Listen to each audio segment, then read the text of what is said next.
buli ssaawa neebanga ng'ate yetuweesa wano mu maziga bw'atayiga era atakula mutima olinga ddi.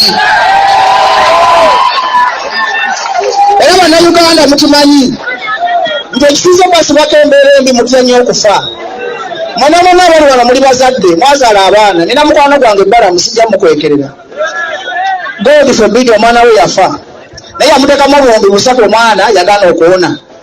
Nze nali mwina mu ngalo bwe kitegeeza Katonda yagaba obulamu, kubanga ssente n'emmundu tesobola kutaasa. Ekikutaasa kiva wa Katonda kubanga engeri gye wajjamu ku nsi tewagimanya. Kati bannayuganda mwenna ekibasibye mu mbeera embi mubeera mu kkuba nduulu muganya okumanya okulwanirira eddembe lyammwe nga mutya okufa n'emmundu. Mbagazaako balwanirako naye mukoba mulwali because faabalwana fena bagenda tutabagwewo. Mwana ye nakola vidiyo abasajja abo bankubira essimu abo bonna batudde mu tenti eri ne bagamba Bajjo tukutwala essaawa yonna. Naye mbagamba mumpulirize bulungi te Bajjo gye banzaala mumpulirize ne mukuba nduulu mu embese gy'eno. Naye mbagamba Bajjo gye banzaala taata nzaala yafa, maama yafa, baganda bange bafa, ate no bafa sirimu tebafa masasi. Kati gwe bwenkuba essasi oba onnyambye nabutafa na bulumi.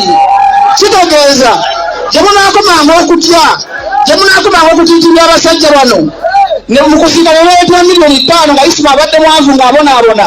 Teyinza namuzimbira kayumba ne mukubira $5,000,000 zaabwe ttanda enduulu.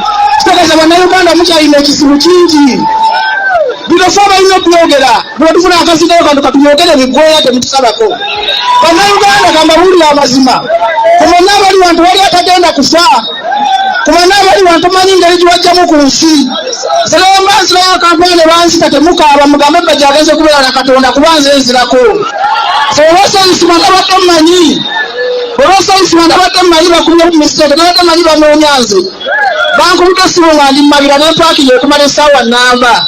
Nenkubira bitakisi ne mubuuza olowooza bakunya Isma tebakoze mistake batwalagala kuba Bajjo. Eddakiika. Mpawe dakiika.